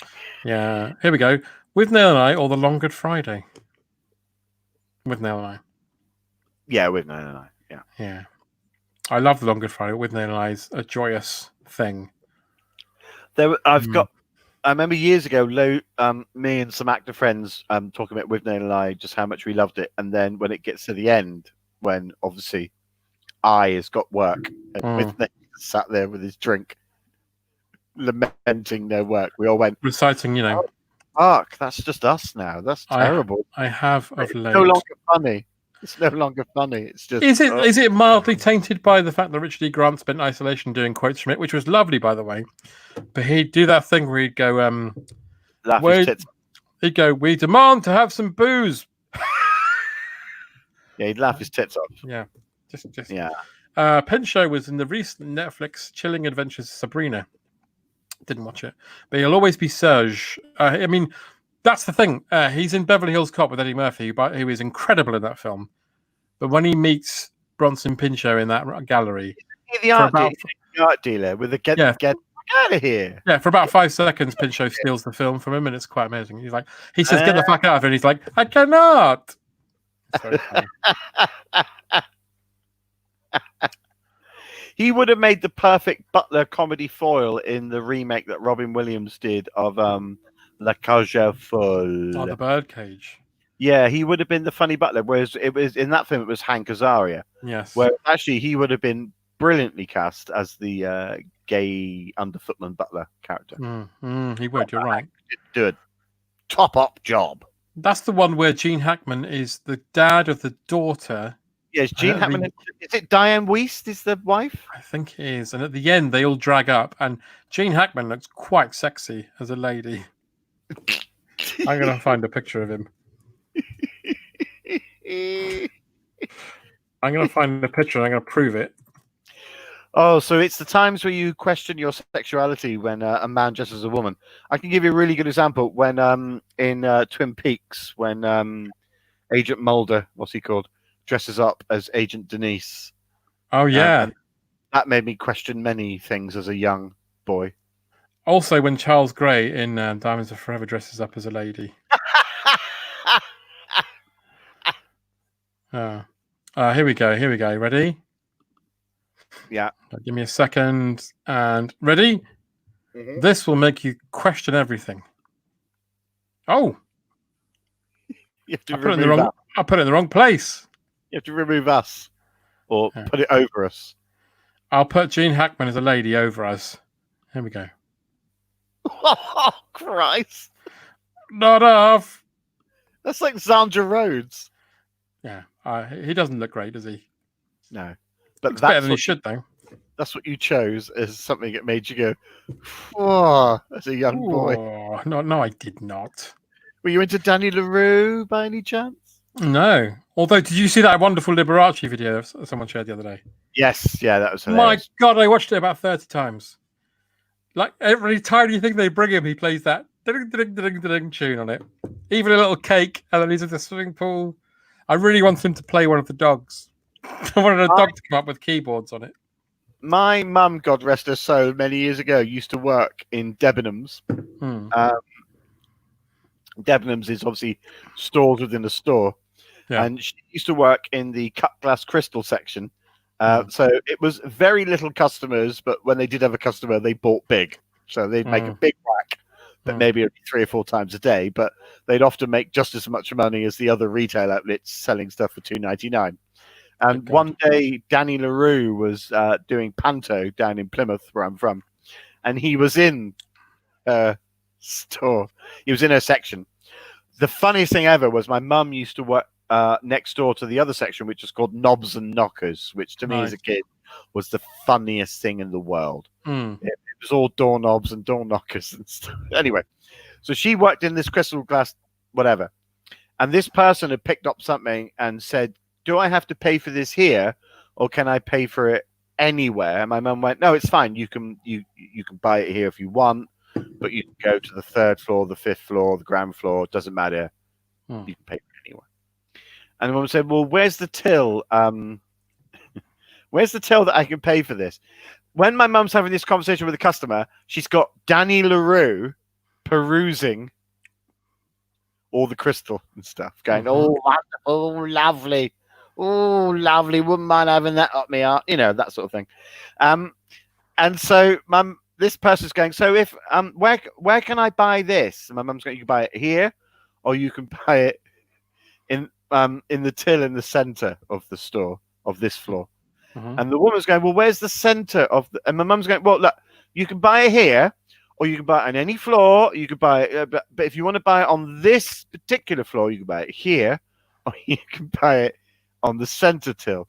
And this woman is still questioning where is the center. And all my mum told me that at one point Danny LaRue just turns around, and apparently he's resplendent in like a sort of silver lame suit. He's got a bit of a mullet, like grey hair down here and clipped here. And this woman's going, well, where is the center of the? And all my mum hears is Danny LaRue just going, in the fucking middle. It goes back to looking at the crystal. That's wonderful. That's a true story. Doorknobs and door knockers, bed knobs and broomsticks too. Oh, that's good. Doorknobs and door knockers. I worked in Debenhams 2 years after my mum in a music shop called Foreplay, which was records, tapes, CDs, and videos. Nice. Foreplay. Yeah. And wanks. Debenhams Plymouth was pretty much the most prestigious shop in the West Country when we were young in the early 1980s. We had to dress smartly if we went in there. Absolutely right. Yeah. Yeah. Well, no, to be honest, Dingles was the real fucking... Going to Dingles, if you went to Dingles, you might get to go to have tea up the top of Dingles. Oh, lovely view. You can see the lighthouse. You can see Plymouth Sound. Oh, beautiful. Wow. Wow, indeed, Paul. Wow, indeed. Wow, indeed. I love a Danny Leroux anecdote. We all love Danny Leroux anecdotes. Okay, so look, I think, John, we've pussyfooted enough now around this evening, because last week I attempted to prove to you that poor Aloysius Hitler Litchfield, psychic. Yeah. And I set you a task, and that was at 11 o'clock last week on Friday. I asked you to do a picture, and I, using my psychic abilities, something I like to call remote viewing, I knew exactly through psychic vibrations what you were going to draw. Now, that went slightly askew, mainly maybe due to, that's my cat's tail, maybe due to maybe I was getting interference from Wi-Fi. I think the main interference was the fact that not only did you draw what you were, but you also said what you were drawing, which I think really put me off. I sealed my drawing in an envelope, and it turned out that you drew a boat, and I drew a picture of Mary Berry with a penis for a hand. So something went very, very wrong. So what I think we should do tonight, and I'm sorry to spring this on you, is that we will draw at the same time, because I think that's the only way to be able to really connect. So shall we do that? If you can get some paper. Hang on. So before we do, I'd just like to tell everybody what we're doing. Oh, okay.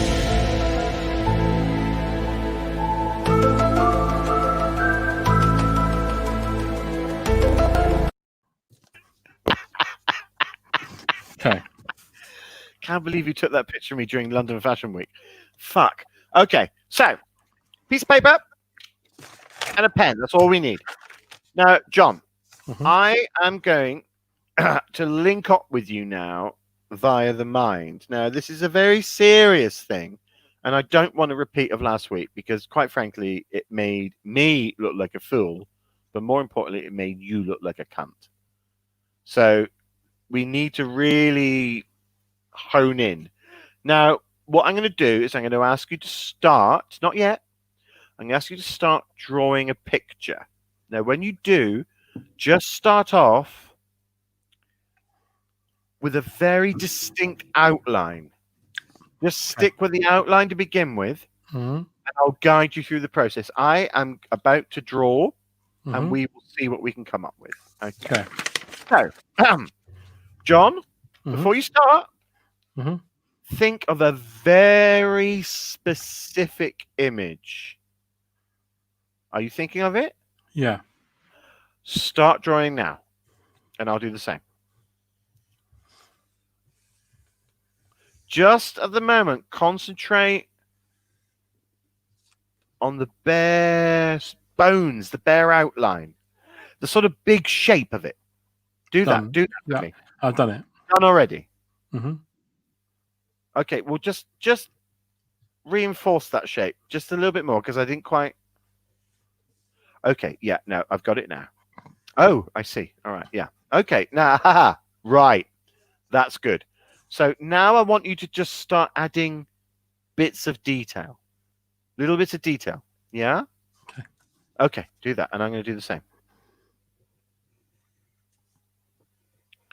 Why would you... Oh, I see. Oh. Right, okay. Yeah. All right. And can you just now... I think, yeah. I'm pretty much on your wavelength. This is very easy, to be honest. But I just add some light and shade to it. Just sort of give a little... You come up with your main image, but just sort of decorate it a little. Just sort of add little bits of what I would call John to it. Okay. Okay, I've got you. Hang on. Yes. Oh, fuck. Yes. No, it's... Oh, Jesus. It's coming in strong. Wow. Okay. Yeah. I really have got this.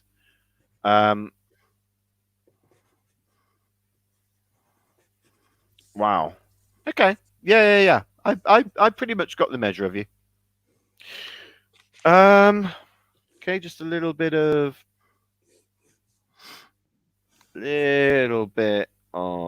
detail. Are you almost done? Yeah. Okay, I'm almost done.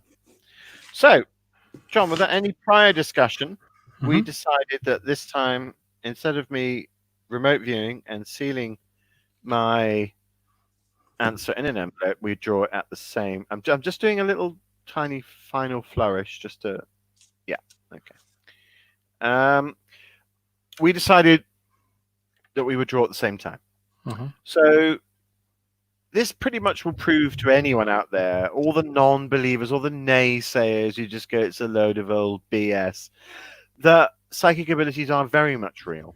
So after 3, we will both turn over our picture and we'll reveal it at the same time.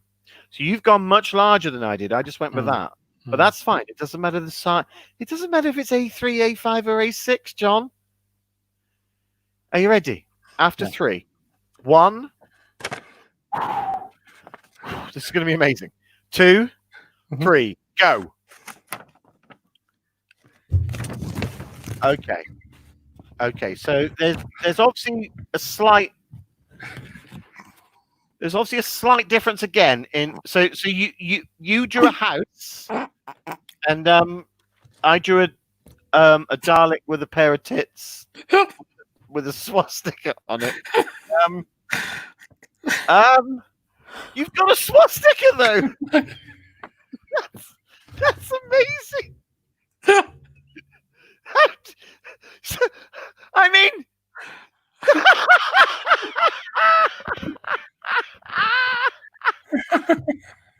so we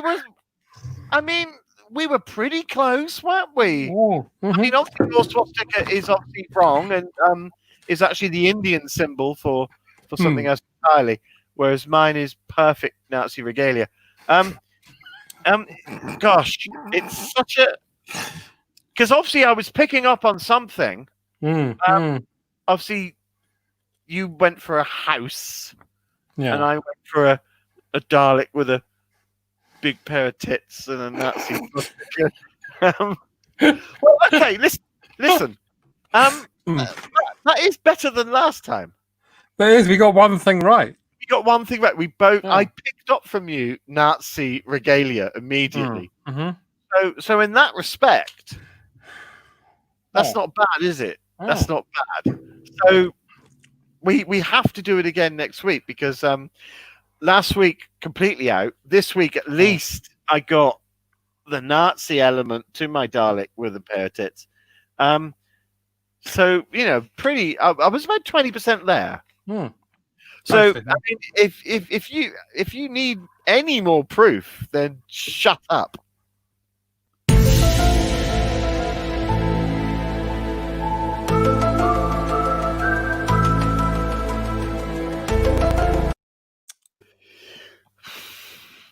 Pretty impressive.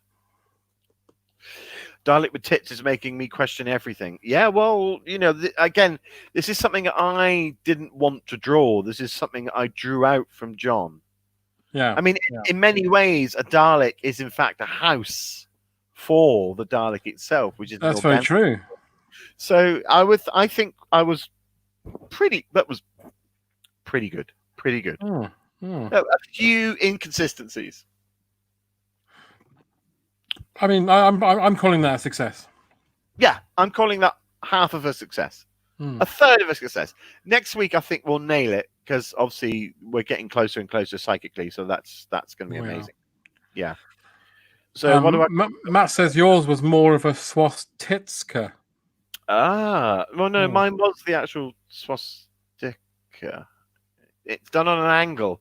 Most people, when they make the swastika mistake, is they draw it like thusly, whereas the swastika was askance, playful and coquettish.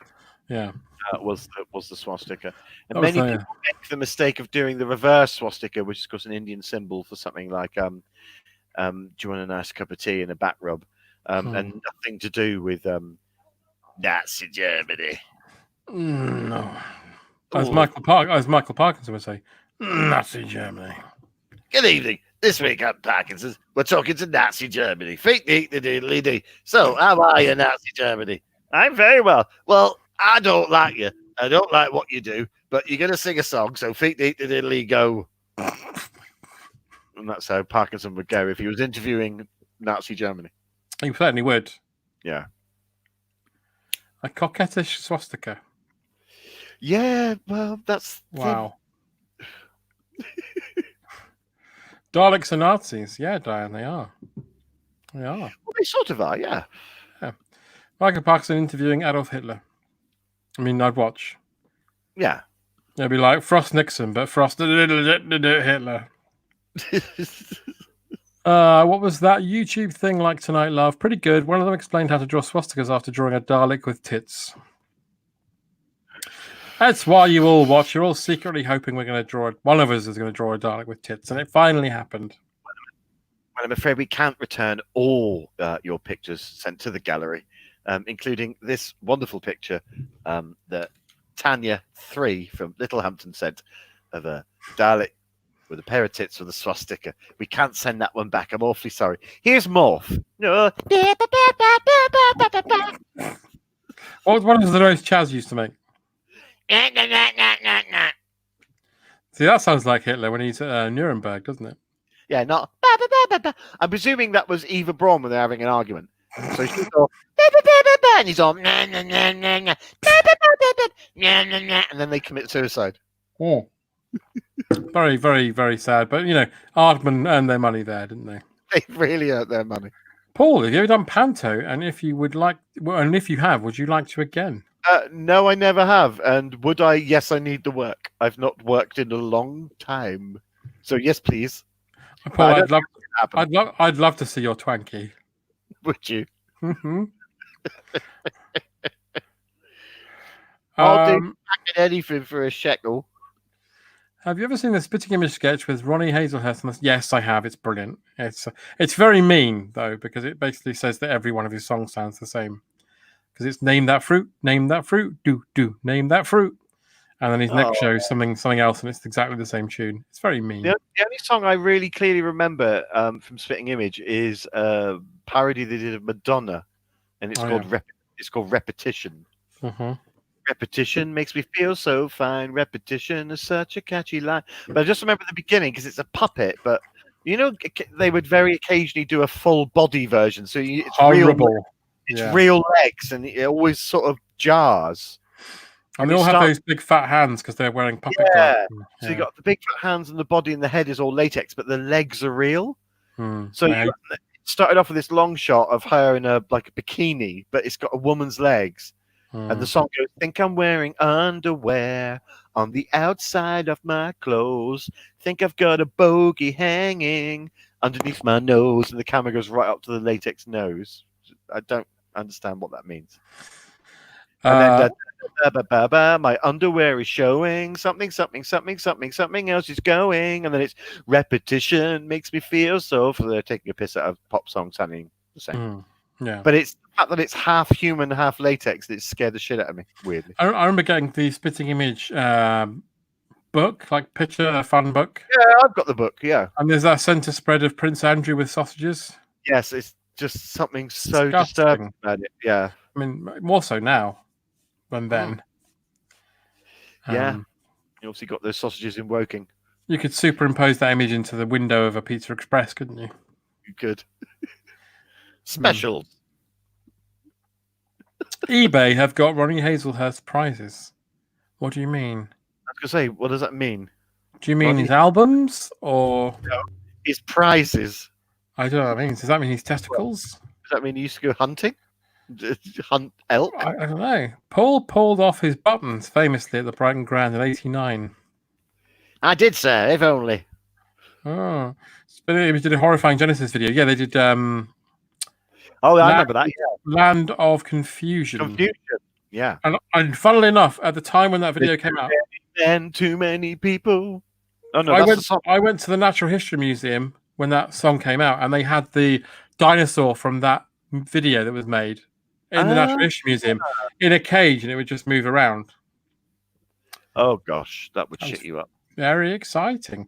Round the Bend was a million times funnier and more subversive than Spitting Image. I'm not sure about that. It was good for kids though. It was oink. It was oink to Spitting Image's Viz basically. And if you're interested in Round the Bend, Tony Husband, who was basically responsible for it, he was one of the key writers. If you go to his website, he's very kindly put all the episodes there so you can watch them. There's my tip for this evening. And Tony's very, very happy to talk about Round the Bend because he's still highly proud of it. So please hit up Tony if you want to talk about Round the Bend. Yeah, it was really good fun. And it was all the Spitting Image voices as well. Yeah. Would you rather suck off Wurzel Gummidge or bum Nosy Bonk? So this is the kind of excellent correspondence we get on this show. I think I'm gonna. Well, obviously, Nosy Bonk because you don't have to look at that. No, I'd definitely go with bum. I'd suck off Wurzel Gummidge because his penis is probably a carrot, so it's probably not too bad. Whereas Nosy Bonk, knowing what he's like, he's probably got like metal teeth in his anus. Because he was all about mischief, wasn't he? But like really disturbing mischief. So he'd present his cavity and it would have metal grinding teeth in it. No, see, I think that his anus would be like a rosette, but it would just have third on it, and you'd be like, oh, what did you couldn't, you weren't second or first, and what was it that you were third at? And why is it on your arsehole? But I'd have to, obviously I've committed at that point, because I don't want Wurzel. You think carrot, Wurzel Gummidge is a fucking... I think he'd have a lovely carrot. It's some gnarly old fucking marrow with bits of fucking radish glued onto it. It's still a vegetable, though. Yeah, well, enjoy. Yeah, well, enjoy your rosette in third place. Yeah, well, enjoy when Wurzel Gummidge literally pulls your head further down the shaft and goes and falls into your throat. Enjoy when you're about to climax inside Mr. Nosy Bonk's rosette anus, and that floating white glove comes up and starts poking you in the back of the head with a video camera filming it. Enjoy that. I'm on You've Been Framed the next. Oh, You've bummed Mr. Nosy Bonk, hosted by Jeremy Beadle, a very selective show which only had you in it. Enjoy that. All right, well, enjoy for an hour before he can climax. I will. I will, because I'd have the in the background. The field like that. It's like fast forward. Bum, bum, bum. Oh God! Dum, da, da, dum. I would happily do that instead of. I didn't want to. I would not want to spend a second with Mr. Nosy Bonk. You want to have sex with him? I don't want to have sex with him. Sounds like you do. You were given a choice, and you chose him. I did, and you chose Wurzel because it would be a lovely vegetable. You realise that while he's doing that to you, he's got his John Rain head on. Oh, so you're sucking off yourself. But I'm not. I'm cleaning. Them's the rule. I'm cleaning a lovely vegetable. You ever seen someone wash a carrot in a sink? Be doing that. Lovely. Yeah. Bum Timothy Claypole. He would yell, "Do go into the cellar." We're not just here to answer No. fictional bumming requests. Would you rusty trombone Timothy Claypole? No, we're not talking about this anymore. Didn't Nosy Bonk grow dildos in a greenhouse? I think he did. Well, I'll use that then, and I'll be socially distanced from him. But you're not only are you considering it, you're building on it now. Yeah, but now I'm not involved. I'm now just touching him with his own. You're bringing toys into it. Yeah, but you've got fucking Wurzel Gummidge over your head going, lovely, John. Keep going, John. Was pumping vegetable juice, hot vegetable juice. What's vegetable juice? Is it like soup? Is it soup? Yeah, cockaliki.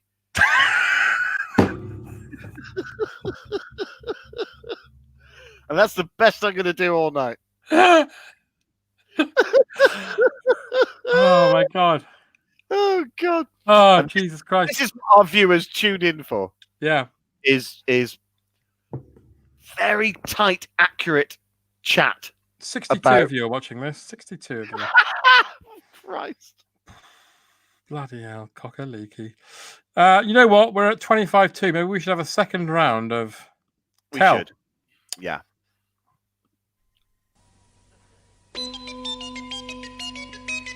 And appearing tonight on Blankety blank, blankety blank, Billy Dainty, blankety blank, Janet Brown, blankety blank, blankety blank, Cyril Fletcher, blankety blank, Rula Lenska, blankety blank, blankety blank, Paul Daniels, blankety blank, blankety blank, Tessa Wyatt, blankety blank, blankety blank, blankety blank, and here's your host on blankety blank, Terry Wogan. blankety blank.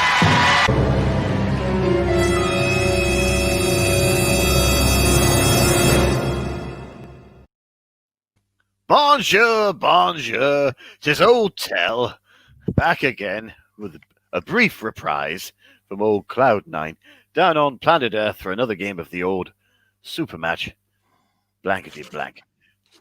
Old Tell's been interrupted. He can't stay long. He's back up on old Cloud9 with old Joyce Grenfell there playing an old game of crazy golf where she's wearing a mini skirt and she fell over and showed me a hole in one. Now, we're about to play the old super match game. Now, the first person to type in the following, I'm so sorry for the Wurzel Gummidge imagery, gets to play the old super match. So get typing there, old listeners. Meanwhile, playing with us this evening is old Tell himself. And of course, John. I'm running out of Johns. John. Please. John Cleese there. Right. Oh, John Cleese. I mentioned I was on Blankety Blank, but I think I got away with it. Ah, wonderful old John. Katie. Katie there is playing for the side of the well, not quite the technical spelling of Wurzel there, but I'll put that down for a little bit of the old Pinot Grigio. Here we go. Today's super match game is, of course, and this is very simple. This one, you're going to win there. Are you ready? The super match blank is T. T blank. So have a little think there whilst I go to old John Cleese and say, John, as I live and breathe, Mr. Funny Walk Parrot himself, with many wives scattered throughout the ether, 2 of them up here, by the way, and you still owe them alimony. What say you, John? T blank. Well, I think I wrote something down, but I got away with it. Tea bag with a penis on top, or that could possibly. It's a foot. Right? Oh, it could be a. By the way, I now owe Eric Idle £5. It's the old Monty Python's foot there, and not some misshapen leper's penis. Well, that's great to know. So, Katie, have you got an answer? Because Cleese has given you. Sorry, I completely forgot. What did you give us there? Tea bag. Katie's gone for tea drop. The amount of times the old tea van used to come 5 minutes behind the old ice cream van. Tea drops, he would cry. And we'd all run out to get our drop. But quite often old Tell didn't even have a farthing to rub together and could never have a drop himself. So you've got Katie's drop. You got John's, I've forgotten what it was again. Bag Sorry. with a lovely old festooned glands cock on the old ball. Sorry. Which he's now covering. Typical John there. And I draw a cock, but I think I got away with it. Thinks he got away with it. And old Tell's going to go with Tea Lady. We used to get the old Tea Lady at the old BBC canteen. God, that tea. It was like drinking cum. Now, let's find out. For 50 blanks, and Katie, it could be tea drop. Are you ready? For 50 blanks, it is, of course, tea hip hop. Tea hip hop there, the third most popular answer when you're getting down to the old hippity hop in the old nightclubs. First thing you want is a refreshing cup of tea. Never mind. We could get tea drop for 100 blanks. Are we ready? For 100 blanks. It was, of course. Are you ready? Tea demo. Tea demo. Presumably when someone is demonstrating how to make a cup of tea. 150 blanks now. And Katie, hold on to your organs because this could be the one. Tea. Are you ready? Tea. Tea. Tea hooligan. Tea hooligan. Tea hooligan there. Hooligan. You know, when you get the old hooligan for tea. You know, the old miscreant who won't stop at nothing for the old PG tips. And they were everywhere in the 80s, weren't they? Tea hooligans. All the tea hooligans. I remember the old adverts on the old television there, done by old JT, old Tarbuck himself. And he'd say, "Watch out for tea hooligans." And we all did. And worst, of course, than the tea hooligans were the old coffee rapists. Anyway, that's it from Old Tell. Back up to Cloud 9. He's having a quick game of gin rummy soon with old Elvis P. Open brackets, Resley, close brackets. See you next week. Good day. Good day. And appearing tonight on Blankety blank, blankety blank, Billy Dainty, blankety blank, Janet Brown, blankety blank, Cyril Fletcher, blankety blank, Rula Lenska, blankety blank, blankety blank, Paul Daniels, blankety blank. That'll do. I find the Paul Daniels wave in that sequence extremely creepy. I'll try and get another one for next week. They're hard to get. Just as that. I'll get more. There's loads on YouTube, but they're mostly Les Dawson. I'll try and get it where it doesn't say Les Dawson. Reminds me of the. Do you We're remember doing admin on air? No. Do you remember the David Blaine interview he did on TV on this morning, TVAM or whatever with Eamon Holmes. David? Yeah, and he just showed the fucking symbol of stupidity. I do remember that. How close fucking Daniel was to that. Is that when David Blaine went into that glass box? Yes, isn't there an amazing clip of because obviously he was hung over the Thames or something, and people were spitting, throwing shit. They were throwing eggs at him. Yeah, and one of the people who was doing that apparently was Sir Paul McCartney. Wow. I like. Sorry, everybody. I like him even more. I did a yawn. Sorry. Yeah, you yawn live on air, Jonathan. God. I know. I'm sorry. There's no excuse for it. Oh, there is no excuse for it. Did Janet Brown play Thatcher in True Rise? I think she certainly did. And she was married at the time to... Ken Hom. No! I'll give you a clue. Every time she said, "Shall we have sex tonight, dear?" he said, "Pound." Oh, yeah, Peter Butterworth. Pound. Per Peter thrust. Butterworth was married to... Oh, that's Janet just... Brown. I can't get over that. Why didn't the BBC make that into one of their sort of like No, I know why, because they obviously had a very pleasant life together, and there was no friction. They sired Tyler, Right, of course. who was in Tyler Butterworth, of course, was in one of the best sitcoms ever made. Do you remember what it was called? Tyler Butterworth. Is it Butter? No, it's not Butterfly. No. No, go on. Tell me. Fiddlers 3. with and the comments are going to flood with this trivia. With a certain Jamiroquai? No, with a certain Mr. Peter Davison and Peter Blake, who played Kirk St. Moritz in Dear John. Yes. Oh my God, Dear John. Dear John. By the time you read these lines, I'll be gone. Very depressing theme.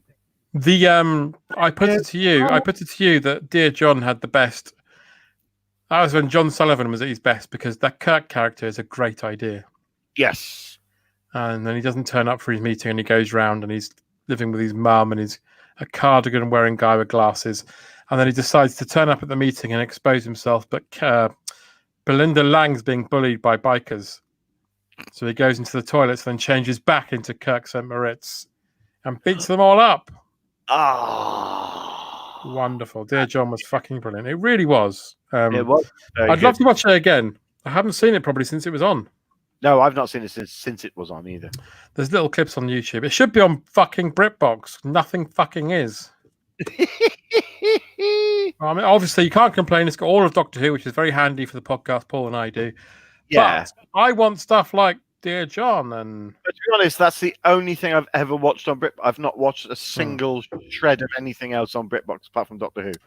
They've also got all the carry-ons. Yeah. I don't want to purposely watch them. I'd like to accidentally discover them and go, oh, Carry On Girls. I'll watch it. And then they go, it's Carry On Jack. And I go, it's fine. They've got them all in HD. Do they? The only thing on BritBox is Who the Rest... Is Who? Sorry. The rest is fucking awful. Yeah, where is Alexi Sale? Exactly. Yeah, there's no Alexi Sale. I can look at my shelf over here and just think, none of that is on BritBox. And I don't want to watch discs anymore. I want to stream stuff. It should be on BritBox. If it is BritBox, they should just fucking show every episode of Blankety Blank and make me very happy. And Grange Hill. I want to watch Grange Hill. No, I don't want to watch Grange Hill again. Oh, I do. Oh, really? That's like community service. Is Clive James and Spitting Image on BritBox? No, neither of them are. No, nothing. But BritBox are doing a new series of Spitting Image. You don't get any Clive James going, Margarita Preckerton. Margarita Preckerton. We know someone, Paul, who's working on the new Spitting Image, don't we? We do, yes. Oh. Who's that? Tom. Tom who? I'll say no more. Tom Cruise. What? Tom Cruise. Tom Cruise is working on the new Spitting Image. Duck Patrol was the lone fucking Spitting Image. What? I was on 3D TV. I was fucking Prince Philip. Were you?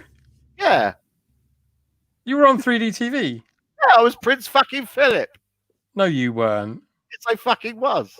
Were you really? Yes. Oh, well, 3D TV wasn't very good, was it? No. Fucking matter. It was work. Duck Patrol was Lane Chase wasn't in Duck Patrol, Ward. Kate Beckinsale with Duck Patrol. Not Kate Beckinsale. Sam Beckinsale. Lame Ducks. It was Sam Beckinsale and Richard Wilson. Is Lame Ducks the one with the guy who was trying to walk across England on a ball? I have no idea. Lame Ducks? Yeah, Lame Ducks. Thank you, Oddjob. So it's not Duck Patrol, is it? Because I remember watching that. It was ITV's big, we're making a sitcom with Richard Wilson. And it was him and Sam Beckinsale. And they looked after a park. Okay. So cool. not to be mixed up with the David Essex one, The Lock. The River. The River, where he's a lock keeper on a river. Him and that little, there you go, Lame Ducks was the sitcom with Chase.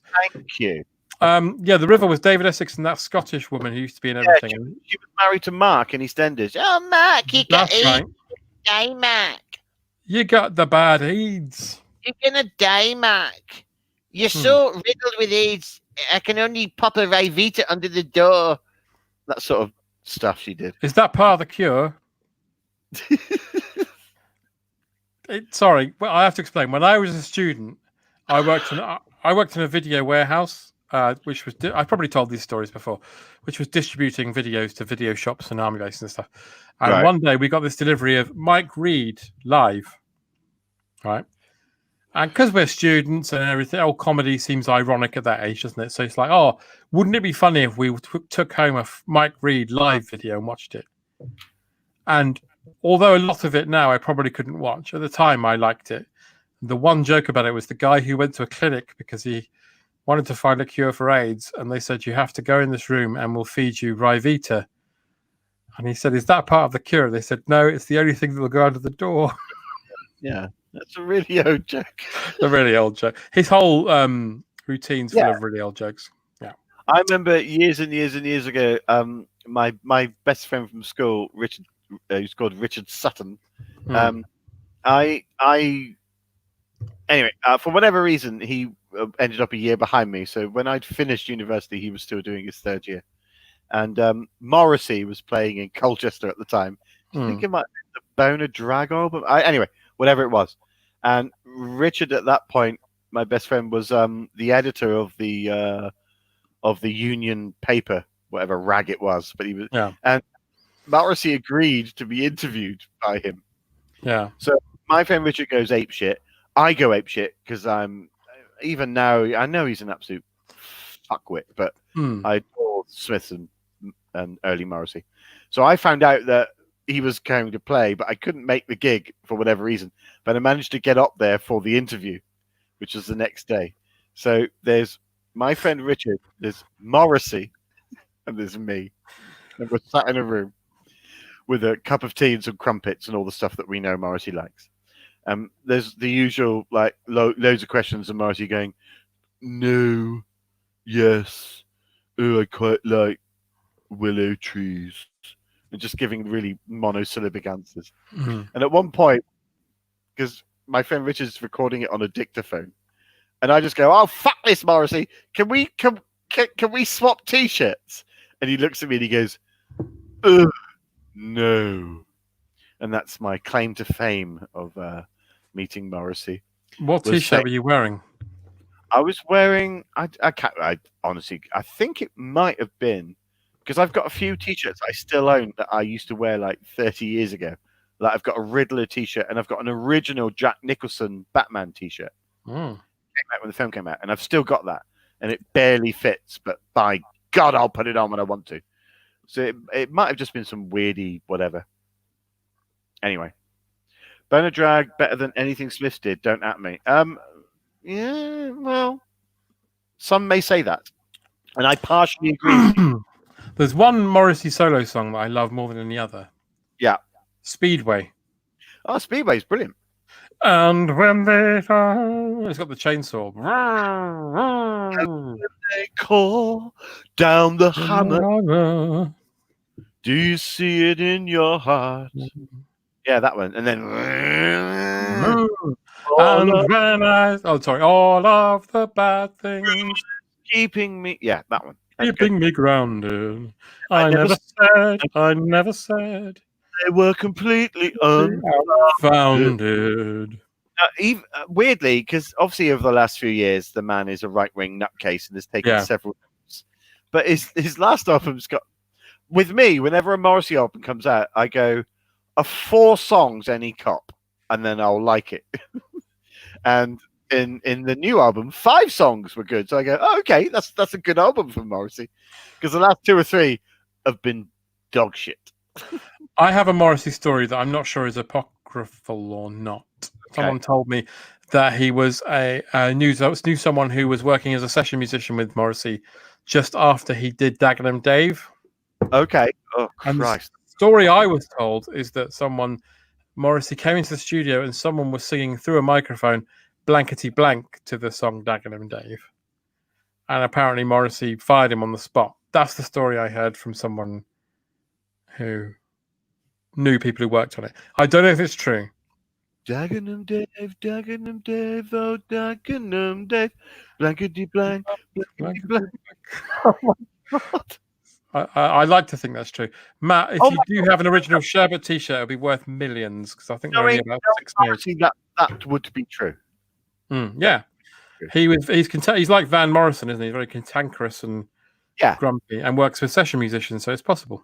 Yeah. Plus, also, I mean, he's the most, apart from Sparks, which I also fucking adore. I've been to 10 Morrissey concerts now, 2 of which I've not seen because he's flounced out because he's been a flouncy misery fucker. Hey, Paul. He's got, yeah. The canopy over the doorway of the Ritz Hotel served as a very fine umbrella when the May rains fell. Oh, you've got the gift, Jonathan. I can't remember the next line. And then it was, oh God, I can't remember now. It's the Sparks song Without Using Hands, which I used to adore. Yeah. Their new album, by the way, A Steady Drip, is phenomenally brilliant. Is it? There's a song on it called iPhone. Yeah. But the song basically is about someone just screaming at their partner to put their iPhone down and talk to them. But the song just goes, put your fucking iPhone down and listen to me. Put your fucking iPhone down and listen to me. It's so brilliant. It's absolutely... They're so good. As good as Hits? Yeah, yeah, absolutely. And of course, they also did Lighten Up Morrissey, which is brilliant. Oh, that's Lighten good. Up Morrissey. They told Morrissey to lighten the fuck up. Ooh, look at that. Yeah. Oh, blimey, in all its glory. And I got this one as well, just because You can. it's got some good ones on it. Oh, there you go. It's got a long boat on it. That's Slow nice. boat, sorry. But I was obsessed with Indiscreet. Wait, Yeah, because a friend, Leonard, my friend, college, said, "Have you heard of Sparks?" And I said, "Oh yeah, I know. You know, this town ain't big enough for the both of us. Everyone knew that song." yeah, that's the one that everyone's go to. It's like when you mention Yellow, and everyone goes, "Oh yeah," and you go, "Yeah, yeah." You know, they've released 47 albums, and the people go, "Oh, okay." But then he played me Looks. And I was like, I like this band a lot. I remember in our student union bar, we used to have obviously the jukebox, and for 50p you could play 3 songs. And the joke was, have I already mentioned this? I'm not sure if I have, but we used to put on "This Is the End" by the Doors, which is the full length 14-minute version. That's a very long song, yeah. 15, you put 50p in, you play it for three times in a row, so people just go insane. We just like did that. the end, boom, boom, boom. My only friend. Well, talking of which, everybody, we're very close to the end. We are very close. This is the end, aren't we? But thank you all so much for Yeah, listening to us waffle on about fucking Sparks for half an hour. And should we have Morrissey. a last summit of comments? Yeah, well, everyone's talking about old music now. That's good. That's cool. That's what we're here for. Yeah. Still listening to his music while detesting the man has been the deal with Morrissey fandom. Bobby, don't you think they know it's fucking cracking? Listen, I know for a fact that my Bowie will be when he carks it. I'll be genuinely quite upset because no one is. I just fucking adore Smith and Morrissey so much. I don't admire the man. I think he's an absolute fuckwit. But as a lyricist, yeah, Sway. Oh, fucking hell, Sway. There's just so when I'm in my go-to listen every fucking time. And I know loads of people fucking loathe him. Yeah, and that's fair enough. I don't, I like the fact that he polarizes people, and that's how I want my pop stars to be: is to polarize people. I don't want everyone to go, "Oh yeah, amazing." And there are loads of people who just go, "Sparks, oh fuck off." It's the same plinky plonky, onomatopoeia based whatever. But that's why I love it. There has been a bit of Nazi chat tonight, Katie. I'm very sorry about that. It's gone quicker because nobody has had a wee. Yeah, I had a wee before we started, so I've been good. Nobody's had a wee. And I've only had a bottle of wine. Usually I've had a few beers and some wine, but I'm getting good. Right. This is literally all I have left of my Vino de Chata. Because I'm going to the fucking gym in the morning. You what? I'm going to the fucking gym.